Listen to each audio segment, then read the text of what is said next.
Welcome back to Soul Talk 153. Today I want to deal with unemployment issue. Who is responsible for this unemployment in Nagaland?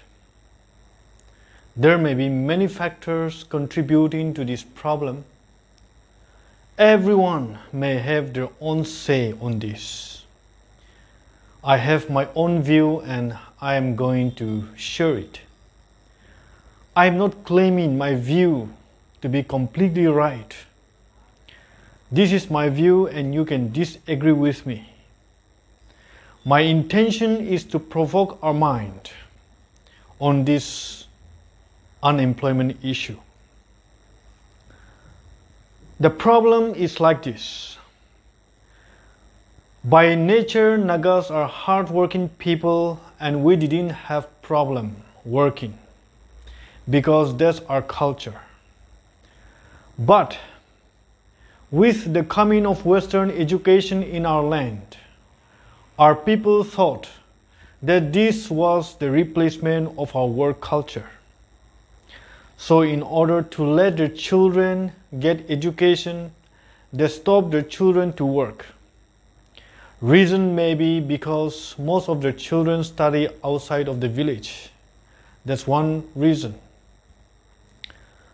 But the main problem here is teaching towards their children. Our people started teaching their children and instill in them that working is bad, but studying is good. Working is a punishment. Studying is a reward. Working has no future. Studying has. Even in school setting, if you didn't do your homework, you do punishment in the form of work, such as cleaning or sweeping the school campus, and that was the most embarrassing things to do. That is punishment. When the parents found out that their children were not performing well in their study, they called their children for a piece of advice. What they will do is, they will point their finger at those who are working and say to their children, "Do you see that guy working there? You will become one of them if you don't study hard. You will work every day in rain and in sunshine. If you don't want to work like them, or if you don't want to hold spades and hoe, study hard." That's the advice. In the same manner, they pointed their finger at those big shots, like officers, MLAs, ministers, and successful people, and asked us, "Do you see them? If you want to be like them, study hard. If you want to drive your own car," that's the advice back then. Oftentimes, these people are chief-gazed and make a big show of themselves that only inspire our aspiration to become like them. We literally thought our life is doomed if we work, so we study hard to salvage our life. We were brainwashed in such a way that there was no dignity in work or labor. It is shameful and humiliating things to do. It was a threat. Study hard or you will work. These sons and daughters are graduated and they are now unemployed because they cannot work. And the government cannot accommodate every one of them.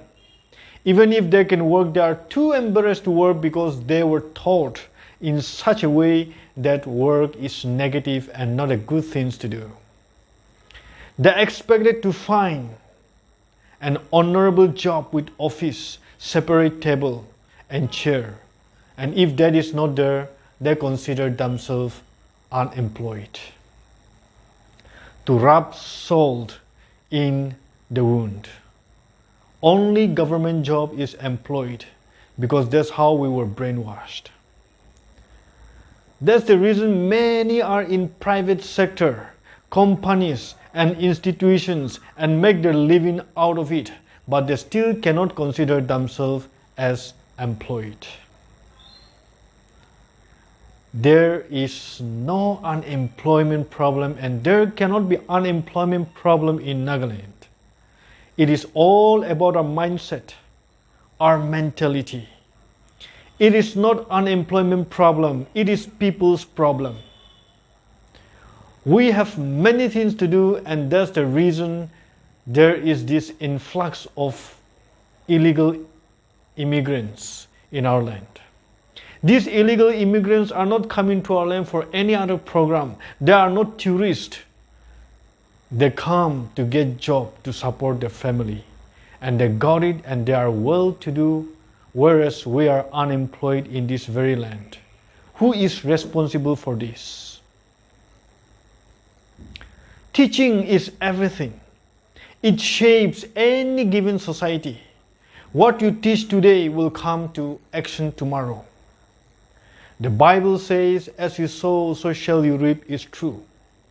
What you sow today will reap tomorrow. Today, my generation is doing exactly what you taught us to do. Older folks, you may have your own reason to justify, and I think that's valid. We must give credit to you for bringing our society to this far, especially in the field of education. Only this kind of extreme measure can push us forward to what we are today. It is not a blame game here, but just to be aware of things that we are facing today. It is important to rectify our teaching style to fit to the present day context. It is time to restore work ethics to our people once again. We must restore back dignity of labor in each of our life. Dear friends, learning is a lifelong process. We must never stop learning.